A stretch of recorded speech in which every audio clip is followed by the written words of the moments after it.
Hello everyone, स्वागत है आप सभी का K2 एकेडमी पे। और आज हम लेकर आ गए हैं फिजिक्स की क्लास। आज के फिजिक्स की क्लास में हम लोग न्यूमेरिकल क्वेश्चन और भी इम्पोर्टेंट क्वेश्चन जो फिजिक्स के आते हैं वो सभी करने वाले हैं। तो चलिए आज की क्लास को हम लोग स्टार्ट करते हैं। और सबसे पहला यहाँ पे क्वेश्चन दिया हुआ है। सबसे पहला क्वेश्चन दिया है कि एक अवतल दर्पण यानी कि कॉन्केव मिरर की फोकस दूरी 20 सेंटीमीटर है। यदि किसी वस्तु को दर्पण से 30 सेंटीमीटर की दूरी पर रखा जाए तो प्रतिबिंब होगा। प्रतिबिंब कैसा होगा यहाँ पे पूछा गया है, बतलाइए। प्रतिबिंब कैसा यहाँ पे होगा आपसे यहाँ पे पूछा गया है। तो देखिए यहाँ पे बनाइए कि प्रतिबिंब कहाँ पे रखा गया है। तो सबसे पहले आपको बोला है कि फोकस कितना दिया है, 20 सेंटीमीटर। जब फोकस 20 सेंटीमीटर दिया हुआ है और आपका जो यू बराबर दिया है वो माइनस में होता है 30 सेंटीमीटर। यू हमेशा माइनस में होता है। आपको हम बतलाए हैं कार्तीय चिन्ह परिपाटी जब बतलाए थे तो वहाँ पे हम आपको बतलाए थे। तो यू बराबर -30 हो जाएगा और भी बराबर दिया हुआ है u बराबर -30 और f बराबर 20 दिया है। अगर आप चाहे तो v बराबर भी निकाल सकते हैं। आप दर्पण सूत्र का फॉर्मूला लगाएंगे 1/v plus 1/u is equal 1/f। आप निकाल सकते हैं क्या चीज़, तो v बराबर भी निकाल सकते हैं। और आप अगर यहाँ पे निकालना चाहते हैं सेंटर निकालना चाहते हैं, वक्रता केंद्र निकालना चाहते हैं, तो वक्रता केंद्र जो होता है वो फोकस की दुगनी होती है। यानी कि फोकस 20 है तो ये 40 हो जाएगा। अब आप यहाँ पे देखिए कि आपका फोकस जो है 20 सेंटीमीटर है और वक्रता केंद्र 40 सेंटीमीटर है। इन दोनों के बीच में वस्तु रखा गया है यानी कि 30 सेंटीमीटर पर। तो यहाँ पे आप देख सकते हैं आपका वक्रता केंद्र यहाँ पे है। फिगर में आप देखिएगा वक्रता केंद्र आपका यहाँ पे है और फोकस यहाँ पे है। इन दोनों के बीच में आपका वस्तु रखा गया है। तो आपको पता होगा कि जब हम वक्रता केंद्र और फोकस के बीच में वस्तु को रखते हैं तो कहाँ पे इमेज बनता है, ये हम आप लोगों को पहले ही बताएं। यहाँ पे आप देखिए सबसे पहले आप इसको यहाँ पे देखिए कि किसी अवतल दर्पण द्वारा बिंब के विभिन्न स्थितियों के लिए बने प्रतिबिंब। ये हम आपको पहले भी बता चुके हैं और फिर से यहाँ पे बता देना चाहते हैं कि अगर कोई वस्तु अगर अवतल दर्पण में अनंत पे रखा हुआ है तो उसका जो प्रतिबिंब है वो फोकस पे बनता है। अगर फोकस पे बनता है और अत्यधिक छोटा बनता है, बिंदु साइज के बनता है, वास्तविक और उल्टा बनता है उसका प्रकृति। अगर सी से परे है तो कहाँ पे बनता है, यानी कि अनंत और सी के बीच में है तो फोकस और सी के बीच में बनता है, सेंटर के बीच में छोटा बनता है और वास्तविक तथा उल्टा बनता है। अगर सेंटर पे रखा हुआ है तो सेंटर पे ही प्रतिबिंब बनता है और समान साइज का बनता है, वास्तविक तथा उल्टा बनता है। अगर सेंटर और फोकस के बीच रखा गया है, जो कि आपका क्वेश्चन भी यहाँ पे पूछा गया है, तो सेंटर तथा फोकस के बीच में रखा गया है तो सी से परे बनता है, यानी कि जो आपका अनंत से और जो सेंटर है उसके बीच में मतलब बनता है। कैसा बनता है, तो विवर्धित प्रतिबिंब बनता है, यानी कि बड़ा प्रतिबिंब बनता है, वास्तविक तथा उल्टा प्रतिबिंब बनता है।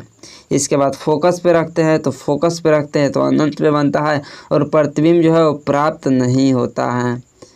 प्रतिबिंब प्राप्त नहीं होता है, जो कि न्यू एनसीईआरटी में है। पहले के एनसीईआरटी में दिया था बहुत बड़ा प्रतिबिंब बनता है।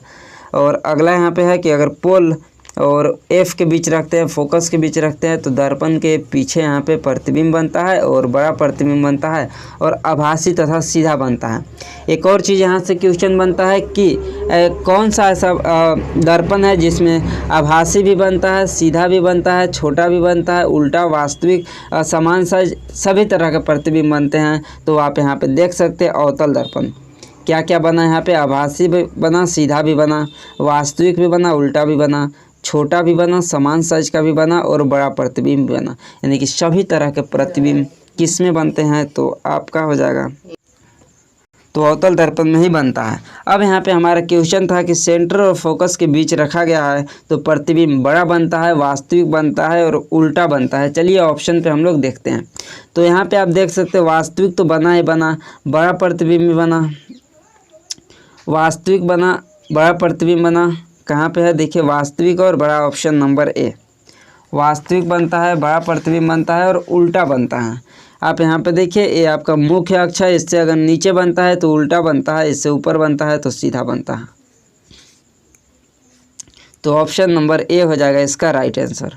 ऑप्शन ए हो जाएगा राइट आंसर। आपको इसको भी याद रखना है, यहाँ पे जितना भी अवतल दर्पण से रिलेटेड यहाँ पे दिया हुआ है। अगर आपसे पूछता है कि उत्तल दर्पण के बारे में, तो उत्तल दर्पण में हमेशा सीधा प्रतिबिंब और आभासी बनता है। उत्तल में हमेशा बनता कैसा है, सीधा बनता है और आभासी प्रतिबिंब बनता है। और एक और चीज़ कि उत्तल दर्पण में हमेशा छोटा प्रतिबिंब बनता है। उत्तल दर्पण में हमेशा छोटा प्रतिबिंब बनता है, जबकि अवतल दर्पण में छोटा भी बनता है, समान साइज का भी बनता है और बड़ा प्रतिबिंब भी बनता है, सभी तरह के बनते हैं। देखिए अगला यहाँ पे क्वेश्चन क्या दिया हुआ है। अगला क्वेश्चन दिया हुआ है कि एक उत्तल लेंस की क्षमता +4 डायोप्टर है, तो इसकी फोकस दूरी क्या होगी। इसकी फोकस दूरी क्या होगी, तो आपको पावर बराबर पता ही है 1/f, जब f मीटर में हो और अगर f सेंटीमीटर में है तो आपका ऑप्शन ही सेंटीमीटर में है, तो इसको 100/f कीजिए, या फिर बाद में आप चेंज कर सकते हैं मीटर से सेंटीमीटर में। तो हम सीधे 100/f करते हैं, तो 100 यहाँ पे 4 करेंगे तो 25 सेंटीमीटर, 25 सेंटीमीटर हो जाएगा, ऑप्शन नंबर बी। अगला यहाँ पे क्वेश्चन है कि 220 वोल्ट पर 5 एम्पियर धारा लेने वाले हीटर की शक्ति ज्ञात कीजिए। शक्ति ज्ञात करने को यहाँ पे बोल रहा है पावर बराबर क्या होता है, शक्ति बराबर क्या होता है। शक्ति बराबर यहाँ पे ज्ञात करने को बोल रहा है, तो P बराबर जो होता है वो VI होता है, P बराबर VI होता है।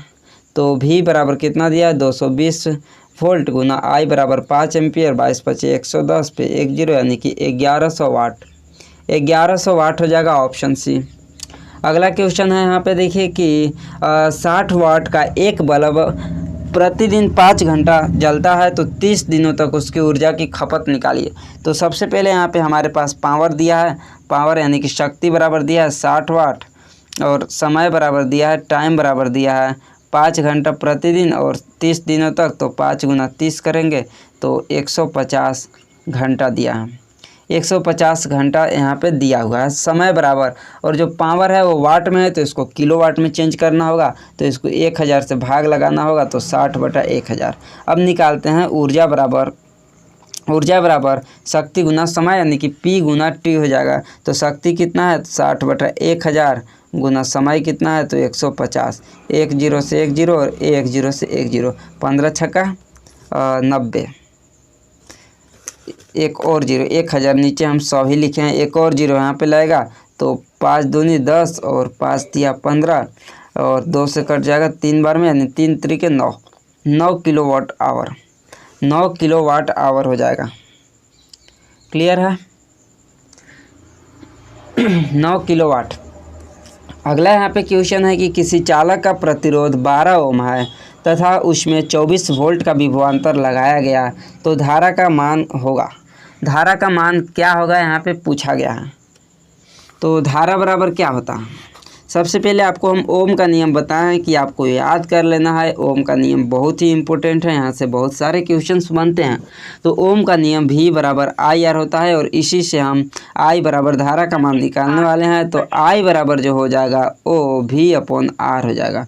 V बराबर कितना दिया हुआ है, तो आपको 24 वोल्ट दिया है, और R बराबर जो है वो 2 दिया है, 12 दिया है, तो इसको काटेंगे तो 2 एम्पियर आएगा, 2 एम्पियर आएगा, ऑप्शन नंबर बी, 2 एम्पियर। अगला यहाँ पे क्वेश्चन दिया हुआ है कि निकट दृष्टि दोष यानी कि मायोपिया वाले व्यक्ति का दूरबिंदु 2 मीटर है, तो उसे किस प्रकार का लेंस पहनना चाहिए। यानी कि निकट दृष्टि दोष वाले व्यक्ति को उसका नेत्र को निकट दृष्टि दोष में क्या होता है, सबसे पहले ये बतलाइए। निकट दृष्टि दोष में क्या होता है, निकट दृष्टि दोष में आपको निकट की वस्तु तो दिखाई देती है, लेकिन दूर की वस्तु आपको नहीं दिखाई देती है। और दूर दृष्टि दोष में आपको दूर की वस्तु दिखाई देती है, लेकिन निकट की वस्तु आपको नहीं दिखाई देती है। तो इसमें आपको एक ट्रिक याद रखना है कि अगर आपको निकट दृष्टि दोष होता है, निकट दृष्टि दोष होता है, तो आपको अवतल लेंस का उपयोग करना है। और दूरदृष्टि दोष होता है तो आपको उत्तल लेंस का उपयोग करना है, इस चश्मा का उपयोग करना है। तो इसमें एक ट्रिक है कि आपके पास जो निकट दृष्टि दोष है इसमें 3 अक्षर है और इसमें किसका उपयोग करना है तो 4 अक्षर का उपयोग करना है, यानी कि अवतल का उपयोग करना है। जबकि दूरदृष्टि है तो इसमें 2 अक्षर है और इसमें उपयोग आपको 3 अक्षर वाला करना है, यानी कि एक उत्तल लेंस होता है, एक अवतल लेंस होता है। दूरदृष्टि दोष में आपको उत्तल लेंस का उपयोग करना है और निकट दृष्टि दोष में आपको अवतल लेंस का उपयोग करना है, जो कि आपको ऑप्शन नंबर बी पे देखने को मिलेगा, जो कि आपको ऑप्शन नंबर बी पे दिया हुआ है, यहाँ पे देख सकते हैं। अगला क्वेश्चन है, यहाँ पे देखिए कि अगला क्वेश्चन दिया हुआ है कि यदि चुंबकीय क्षेत्र में धारा वाहक चालक पर लगने वाले बल की दिशा ज्ञात करनी हो तो किस नियम का प्रयोग करेंगे। आप किस नियम का यहाँ पे प्रयोग करेंगे जब हमें धारा वाहक चालक पे लगने वाले बल की दिशा ज्ञात करनी है। तो बल की दिशा ज्ञात करने के लिए हम लोग किसका उपयोग करेंगे। तो बल की दिशा के लिए फ्लेमिंग का बाएं हाथ का नियम, फ्लेमिंग के दाएं हाथ का नियम, दाएं हाथ का अंगूठा नियम या लेंज का नियम, बतलाइए।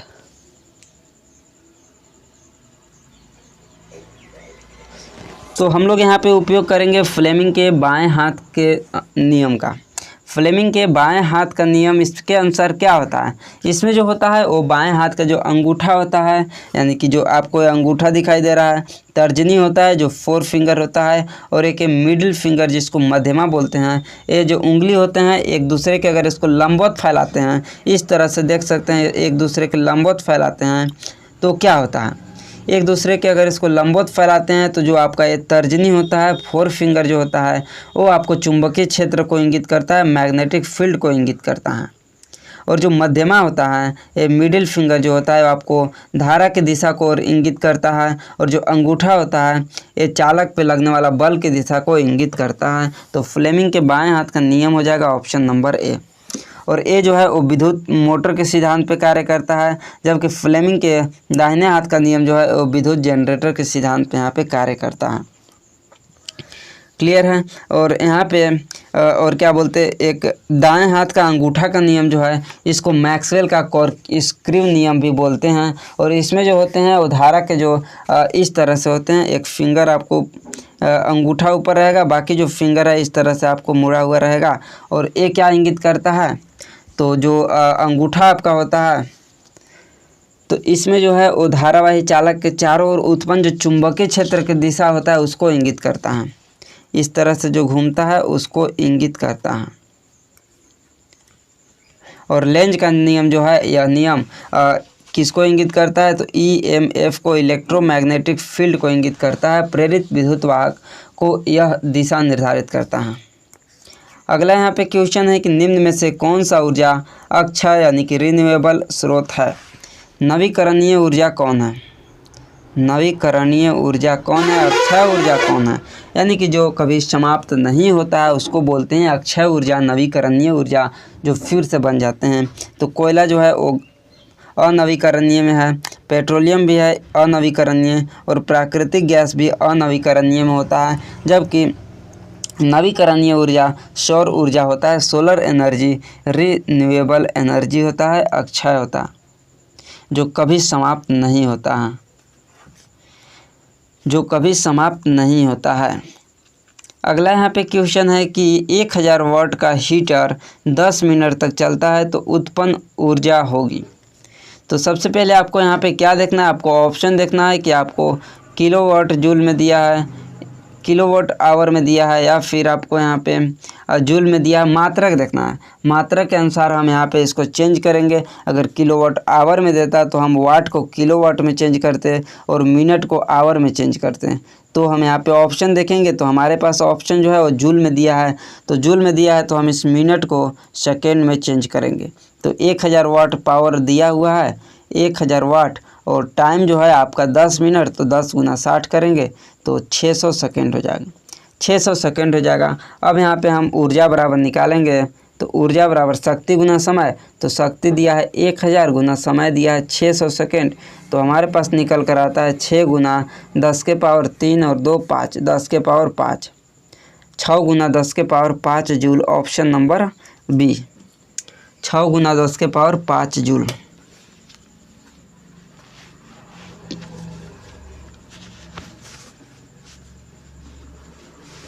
क्लियर है। चलिए अगला क्वेश्चन पे। तो अगला यहाँ पे क्वेश्चन दिया हुआ है कि एक अवतल दर्पण की फोकस दूरी 15 सेंटीमीटर है, यदि वस्तु फोकस पे रखी जाए तो प्रतिबिंब होगा। बतलाइए। एक अवतल दर्पण की फोकस दूरी 15 सेंटीमीटर है, तो एफ बराबर जो हो जाएगा वो -15 होगा। और यदि वस्तु को फोकस पे रखी जाए तो कहाँ पे बनेगा। यहाँ पे देखिए कहाँ पे बनेगा, ये क्वेश्चन पूछ रहा है। तो हम आपको शुरू में ही बताएं कि वस्तु को अगर हम फोकस पे रखते हैं, वस्तु को हम फोकस पे रखते हैं तो कहाँ पे प्रतिबिंब बनता है।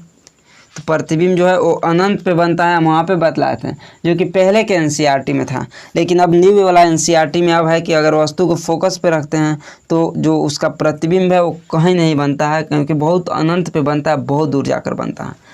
तो यहाँ पे क्या हो जाएगा, अनंत पे हो जाएगा। क्लियर है, अनंत पे हो जाएगा, अत्यधिक बहुत बड़ा बनेगा और वास्तविक तथा उल्टा बनेगा। अगर अनंत पे रखते हैं तो कहाँ बनेगा, अनंत पर रखते हैं तो कहाँ बनेगा, तो फोकस पे बनेगा।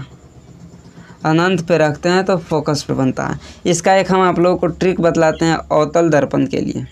देखिए यहाँ पे हम एक अवतल दर्पण बनाते हैं। अवतल दर्पण यहाँ पे बना लिए, एक तरह से इसको पेंट कर दिए एक साइड से। हम यहाँ पे मुख्य फोकस बनाते हैं। अब देखिए यहाँ पे हमारा पोल है, यहाँ पे फोकस है, फोकस है, यहाँ पे आपका सेंटर है और इधर जाता है। तो देखिए यहाँ पे कहाँ पे रखा जाएगा, तो कहाँ पे इमेज बनेगा ये आपको देखना है। तो यहाँ पे आप देखिए, अगर जो हम सबसे पहले अनंत पे रखते हैं तो अनंत को हम मान लेते हैं वहाँ पे 1 अनंत पे है। तो और यहाँ पे बीच में 2 3 4 और एक यहाँ पे 5, यहाँ पे 6 इमेज बनता है। लेकिन हम यहाँ पे 5 का ट्रिक बतला रहे हैं और एक आपको ऐसे ही याद हो जाएगा। तो सबसे पहले हम 1 पे रखते हैं, तो या फिर इसको भी हम इधर से नीचे से लिखते हैं 1 2 3 4 और एक 5। कहाँ पे आपको कहाँ पे काउंट करना है, तो देखिए सबसे पहले आपको हम यहाँ पे अनंत पे किए, फिर यहाँ पे एक सेंटर और अनंत के बीच में यहाँ पे 2 किए, फिर सेंटर पे किए और फिर सेंटर और फोकस के बीच में किए और एक यहाँ फोकस पे किए। उसी तरह नीचे भी 1 2 3 4 5 कर दिए। अगर जो आप 1 पे रखते हैं यानी अनंत पे रखते हैं तो आप ए वाला 1 पे बनेगा, यानी कि फोकस पे बनेगा। इस 2 पे रखते हैं यानी कि आप अनंत और सी से परे रखते हैं, यानी कि अनंत और सी के बीच, तो आपका ए वाला 2 नंबर पे बनेगा, यानी कि सेंटर और फोकस के बीच में बनेगा। 3 पे अगर आप रखते हैं तो आपका प्रतिबिंब भी 3 पे बनेगा, यानी कि सेंटर पे रखते हैं तो आपका प्रतिबिंब भी सेंटर पे बनता है, समान साइज का ही बनता है। और अगर आप 4 पे रखते हैं यहाँ पे तो आपका इमेज जो है यहाँ 4 पे बनेगा, और यहाँ 5 पे यानी कि फोकस पे रखते हैं तो आपका इमेज इधर 5 यानी कि अनंत पर जाकर बनेगा, अनंत पर जाकर बनेगा। अब देखिए आप अगर यहाँ 1 पे रखे हैं यहाँ पे, और जैसे जैसे आप इधर की ओर जाते हैं, जैसे कि आप यहाँ 1 पे रखे तो आपका यहाँ 1 पे बना। जितना नज़दीक बनेगा दर्पण से उतना छोटा इमेज बनेगा, और दर्पण से जितना ज़्यादा दूर जाता जाएगा प्रतिबिंब उतना बड़ा उसका प्रतिबिंब बनता जाएगा। क्लियर है। और यहाँ पे आपका जितना भी इमेजेज बनेगा ये सब वास्तविक बनेगा और उल्टा बनेगा। एक छठा कंडीशन में आपका ये होता है कि देखिए यहाँ पे आपका यहाँ पे एक अवतल दर्पण है, और एक छठा कंडीशन जो है ये बोल सकते हैं यहाँ पे इस तरह से फोकस, और एक कहाँ पे बनता है तो आपका दर्पण के पीछे जाकर बनता है इसका इमेज। तो इसीलिए इसको अलग से बता रहे हैं। आप यहाँ पे फोकस है, यहाँ पे आपका फोकस है, और यहाँ पे आपका पोल है यानी कि ध्रुव है। आप इन दोनों को बीच में यहाँ पे रखते हैं आप इमेज को, तो आपका जो इसका इमेज है वो दर्पण के पीछे जाकर बनता है, जो कि बड़ा बनता है और आभासी बनता है। क्योंकि वास्तविक रूप से अगर आपका यहाँ पे काटता है तो वास्तविक बनता है, लेकिन जो है आपका आभासी रूप से काटता हुआ प्रतीत होता है। यहाँ पे जैसे कि बनाकर आपको हम दिखा देते हैं। देखिए हम यहाँ पे एक अवतल दर्पण लेते हैं, एक तरह से इसको पेंट करते हैं एक साइड से, और यहाँ से मुख्य फोकस गुजारते हैं, और यहाँ पे फोकस रखा है मेरा, और यहाँ पे पोल है बीच में यानी कि ध्रुव है। अब देखिए यहाँ पे मेरा इमेज है, यहाँ पे हम एक इमेज ले लेते हैं। इस इमेज को हम फोकस से पोल से गुजारते हैं, तो पोल से गुजारते हैं तो जितना एंगल से इधर जाएगा उतना एंगल से इधर वापस भी लौट जाएगा। और दूसरा जो है वो हम आपका यहाँ पे सेंटर से गुजारेंगे, एक इसको यहाँ से सेंटर से गुजारेंगे, सेंटर से गुजारेंगे तो ये भी जो है वापस इसी डायरेक्शन में आ जाएगा, वापस इसी डायरेक्शन में आ जाएगा। अब यहाँ पे क्या होता है, कहीं पे तो यहाँ पे प्रतिबिंब काटते हुए नहीं दिखाई दे रहा है, ये सीधा चला जाएगा, ये भी सीधा चला जाएगा, इधर तो कटेगा नहीं, तो कहाँ पे जाकर आपस में एक दूसरे को काटेगा, तो दर्पण के पीछे जाएगा, ये इस तरह से इधर जाएगा और आपका ए वाला भी जो है इस तरह से इधर जाएगा और आपको जो है यहाँ पे काटता हुआ प्रतीत होगा, यानी कि इमेज यहाँ पे बनता हुआ आपको आभासी रूप से प्रतीत होगा। इसीलिए इसमें जो है वो आभासी इमेज बनता है, आभासी बनता है। और आभासी बनता है तो हमेशा सीधा बनता है और वास्तविक बनता है जहाँ पे, वहाँ पे उल्टा इमेज बनता है।